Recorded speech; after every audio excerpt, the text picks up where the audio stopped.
анами бачаҳо ҳамин хел кард вай напросто як угол зад банами уголамаи угол. خانواده براتوفو یک ماه باز ماتم دارد. پسر 29 ساله این عائله ایلهام براتوف را 13 ایول سگ گزید و زخمی کرد. پدر ایلهام میگوید حادثه در کشتزار رخ داده جوان را به بیمارخانه بردند. بعد 2 هفته در آنجا فوتیده است. айбонаш ба ҳамин саг омдагӣ сагои худомо хиёлам ба адур вакас кардам баъд писарам ҳамту мебурод ки саг айбому биромдоз тур гуфтагӣ саг гӯстар рафта гашта худи писарам ба девида мебиёд хай ин як лагаз задигими чикор кагими якбора дастче гирдагӣ гашта зер мекунам гӯдага ин дастче гирда хез кардагӣ гӯштче гирдагӣ ман аз духтуро норозӣ ҳастам то абед ахуҷан то соати 2 врач наомад ки диагноз намондан пичир духтур донад духтур шавад набошад нашавад ман ки ҳамун якум рӯзам садр гуфтам ки ина кучук гездагӣ ман якбор дарор гуфтам ки рави даст институт ин гӯшаш учқунча гуфта ҳами хело кокро дуғ задам ман ба духтури врач омда гуфтаги ки падару модарам ба 3 рӯз 5 рӯз то 7 рӯза наки ваккас намекунаду қилиқои кучука карнаш мумкин гуфтаги дидидми накара мурд. ایلهام براتوف پدر 2 فرزند به پرورش اسب و کار دهقانی مشغول بوده است. پیوندانش میگویند بی‌پروایی پزشکان سبب مرگ او شد. این و همین گوشت بریده میپرتفتن 24 ساعت سیستم مونده میشوشتن تا این درجه نمی اومد گفتن و مردی که خود جنده سون گفتن که عیبی اینویم شدگی گفتن اینا بریده پرتاد خونو میچکید مثلا سیستم که میشوشتن مجبور که خووندن در کار بود اینا هم دوختین و اشقون نیزوید نگفته و گسیلوندیان.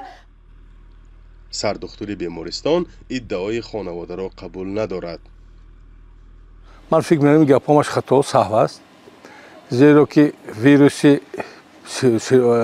برانگیزنده بیماری خوری با واسطه نیر یکنچنی میگیم پهن میگردد الکی پس از قریب 2 ساعتی گرفتن جراحت بیمار با بستر شدگی بیمارستان با نوبست از یاری اول رسانده واکسیناسیون ضد خوری گذاشتن عاقبت به فوت آورده رساند. آن چیزی که بیشتر عائله براتوف ها را ناراحت کرده است معامله درشت طبیبان با بیمار و با ارغمچین بستن و دارو گذرانیدن به بدن ایلهام براتوف است. به گفته آنها به احتمال زیاد از تاثیر دارو بیمار فوتیده است.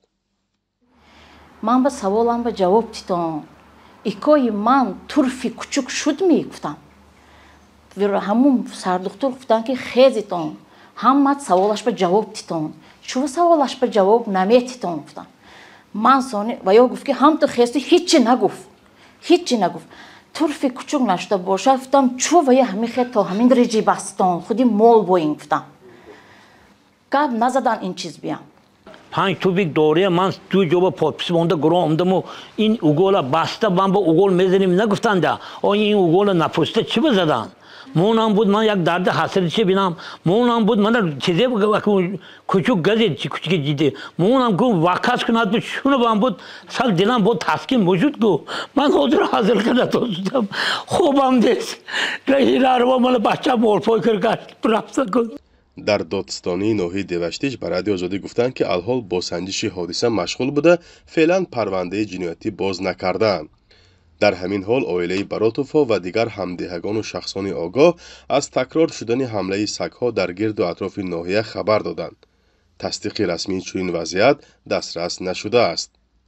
فرزان محمدی، رادیو آزادی ناحیه دیوشتیج.